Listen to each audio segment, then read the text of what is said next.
Welcome to the Artist Way Week 3. This has been quite the experience, I will say that. Week 3 was about recovering a sense of power. That was the title of this week and the focus of this week. So they say that this week you may find dealing with an unaccustomed burst of energy, sharp peaks of anger, joy, and grief. You are coming into your power as the illus- You are coming into your power as a illusory hold. Okay, you know what? I'm not reading that. I'll be honest with you. The first check-in question is, how many days this week did you do your morning pages? How was the experience for you? If you skipped a day, why did you skip it? I'll be honest with you. I went 7 for 7 again. Let's go. There was a day that I literally was gonna skip it. And I was like, you know what? I need it. Like, I need to write about my thoughts today. And I remember it because I was like, oh, what's one day gonna do? But I'm like, but you have energy, you have time. Like, might as well just double down and do it. So I ended up doing it. And I was really happy that I did it because that meant that I've been consistent. And I think that's very important for me. The experience this week was super helpful because this was a week with grief, anger, and not a lot of joy, ironically. It was definitely about understanding power and how to navigate that, so I definitely needed it. I've noticed a lot of synchronicities that's been happening recently, and the morning pages is a great place that I found to really sit with myself and explore my thoughts. And it's like those 3 pages are so therapeutic, so cathartic that it's helpful. It's really helpful, and I really enjoy it. This week was a bit harder. There was a lot of things going on, both in relationship, both in work, and both in life. An experience for sure. It was definitely a week for sure. The second question is, did you do your artist date this week? What did you do? How did it feel?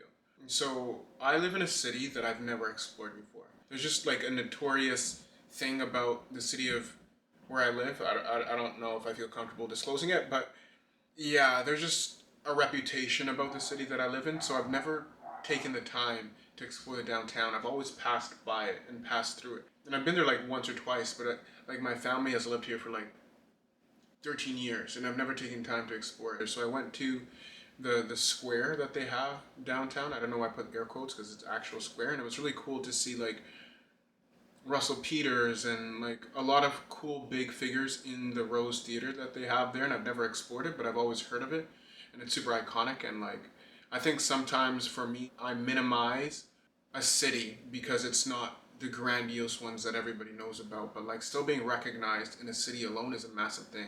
Being recognized in a school alone is a massive thing. I think without the numbers and the reputation, it's often minimized, but it's still big. So it was cool to see my city's walk of fame and being able to see familiar faces that are now like legends. And yeah, it was really cool to see. So I started at the Garden Square, and then I was gonna go to their main park and explore it because when I had been there when I was in high school, it looked a lot different. And I remember the only time I've been there is like when people were doing ice skating around the park. But ever since there, I've never really explored, never really walked through it. And it's funny because another city that I used to live in, Hamilton, has a similar park, and it's always reminded me of it. So every time I went to that park, it made me think, and I think it has the same name too. It made me think, oh, when I go back to my hometown city, I need to explore it. So I did make a point to do that. But on the way, as I was walking there, I saw an art gallery across the street, and I was like, what? There's no way there's an art gallery. And I was just hoping that I didn't have to pay anything because I didn't want to spend any money on this date. Like any unnecessary money. I didn't end up buying a coffee at a really cool coffee shop that I'll talk about later. But I went to the art gallery that they had, and I only had 10 minutes. They were closing. I didn't plan this all out. I just kind of wanted to explore and be curious and see what happened. So I went into the art gallery, and I just try to avoid the front desk and just explore. And I instantly didn't know where I was going. So then I asked somebody for help, and they told me about the art gallery, and I went inside, and it was very interesting because in Canada we have the Nunavut, and they have a specific language and a specific culture, and I've never seen their language written out on paper, and it's just interesting because I just always expected people who are in Canada to speak English, but like these are native, none, I think they're called Qualuits. I don't know how to pronounce it correctly, but their language, just visually seeing it, is so interesting. And the entire art exhibit was about global warming and how it affects their culture. And it was so interesting to me because I think I've heard people talk about global warming be a myth, but like for their reality, it's very real. There's no myth to it. Like they live in that. And it was very cool to see how real world issues turned into art in order to spread awareness, but it was also captured, the tragedy was captured in a beautiful way. So it was very moving, to be honest, to see how the inhabitants of Earth, us in different parts, are being affected by how other people are treating it. And it's like having global empathy and thinking of the world as a community. So it was really interesting, and I really liked the fact that I was there by myself. I only had 10 minutes to explore, but I really try to spend as much time as with each piece as possible. Also, trying not to rush myself and seeing what called to me and what I could sit with and what was standing out. So that was a really cool experience, and I saw some sculptures in the second art gallery that talked about the state of the world. It was like this post-apocalyptic world, and it was very interesting to see how they use sculptures to make you feel a certain type of way. So after coming outside of that, I went to the park and I learned a lot about history. And I'm not one that's big on history, probably because of the school system and how I learned about history, but reading how the park was founded and why it's there, and like the fact that Queen Elizabeth herself planted a tree that's probably still there. When I was walking around the park, the first thing I thought, I was like, yo, the trunks of these trees are massive. They've probably been here for time. So I was curious about history and like, what is the historical relevance of this place? Why is it so important? Like, what is the energy here? And why is it so celebrated? So I started reading on, like, they have these little stands that you can read on. The sentiment of imbuing love into something is what makes it transcend time. That's what the park is. The park was somebody saying, hey, I want to preserve this. So I'm going to spend money. I'm going to donate land to the government in order to make sure that this place stays sacred.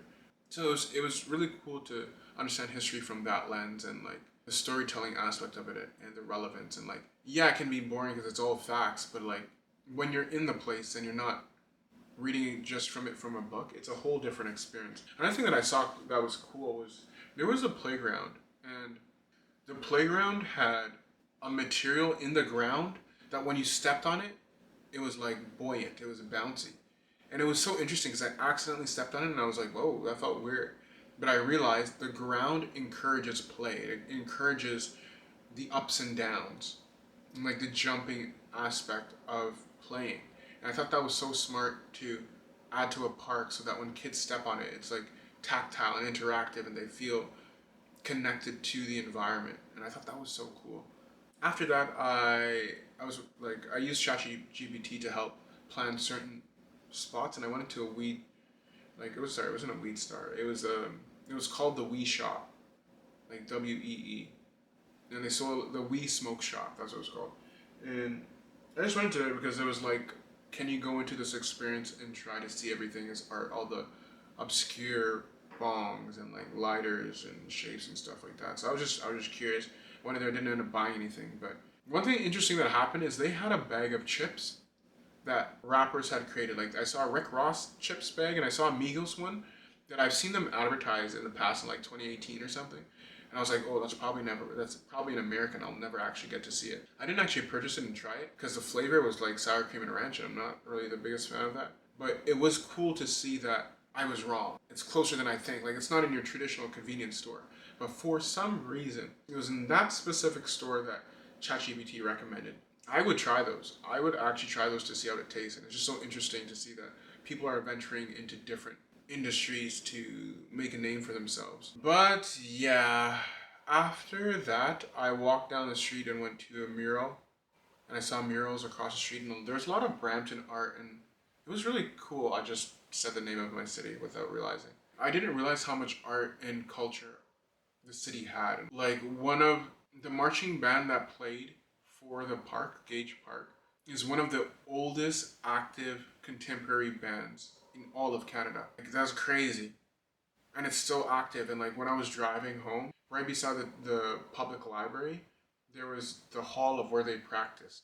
And I've driven by that 1,000 times and I've never actually made the connection of like what that was or why it's there. But it was the history that made that place so important. Like now, every time I pass by that, I'm gonna think of this artist day.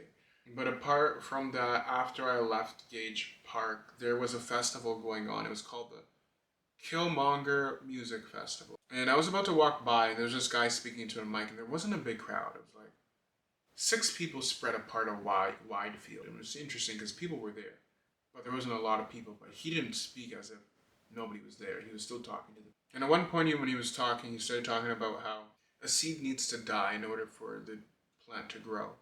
I thought that was interesting about like the seed no longer becomes a seed when it becomes a plant. The seed has to die. And I was like, I don't know if that's true. I'm going to Google it. And as a metaphor, it's true. The seed itself doesn't actually die, but what it's talking about is transmutation. Like the process of becoming requires elimination. And I thought that was so cool, and I thought that was a cool takeaway. So I wanted to go to a bakery. The next stop on this journey was a bakery, and I was walking by and I saw a coffee shop, and I was like, this looks like an interesting place. I just popped in because I was curious about the vibe, and when I walked in, there was like a lot of art on the wall, and like the place looked bigger inside than I thought it was, and the server had like a playful attitude, and we were just chatting, and I like matched his energy, and it was very interesting, and I'm glad I went in there and I tried a tres leche latte or something like that, and it wasn't that good, but like I'm glad that I went to try it because it was nice to walk and like just have something to drink. So I did. That was what I spent money on. But like I thought of it like this is a place I could come back and work if I ever wanted to work away from home. Did you experience any synchronicity this week? What was it? I did experience a lot more synchronicity in terms of when I thought of someone, they would respond. I know the lighting has changed and everything. I did want to add this. I did experience a synchronicity. So I went to go get this book from Kohl's in the mall after I did my artist date. And after I purchased it, I was like, oh, you really want to save money. You shouldn't have bought it. Like, let's go return it. So I was about to leave and I went to go return the book because I was like, I already have it on my phone. I can just use that. But I really like having a tangible book and reading it. I don't like reading from my phone. I like the experience. I feel like I retain the information better. And I went back to go and return it, and the store was closed. And I was like, okay, this is a sign that I should keep the book. That was a synchronicity that I thought was cool because I went into the store. I went into Kohl's after my artist date because I was like, I wonder if they have the artist way. And I looked in the section for like growth and stuff like that, and it wasn't there. And I was like, huh. So then I was passing by it and I saw a copy and I was like, I have to get it. There's no way I can't get it. That was the other synchronicity that actually stood out to me because I remember walking back to return it. All the other stores around were open except for that one. And I was like, life's telling me you need this. And I said, okay. Were there any other issues this week that you consider significant for your recovery? Describe them. Well, me and my girlfriend almost broke up, so that was a massive thing that I had to work through. And it was tough, and I think that was the first time that I relied on a friend and asked for advice. But we got it resolved for the most part, and it was interesting to learn about myself and how we value relationships and so on and so forth. But that was the biggest issue, and the recovery and unpacking process is still in progress. But it was interesting because it did say that there would be a lot of unaccustomed burst of grief and anger, and I think that like I felt that in terms of life overall. So it was pretty tough. Anywho, thanks for your time. That was week three's check-in. I know I made that quite long, but it was really fun. I'm sorry. I'm not sorry, but it was really fun. I had a great time. So thanks for listening, watching, however long and far you did, and liking, subscribing, commenting, whatever you need to do. But I appreciate you. Kind of tired. Have a good night or a good day wherever you are.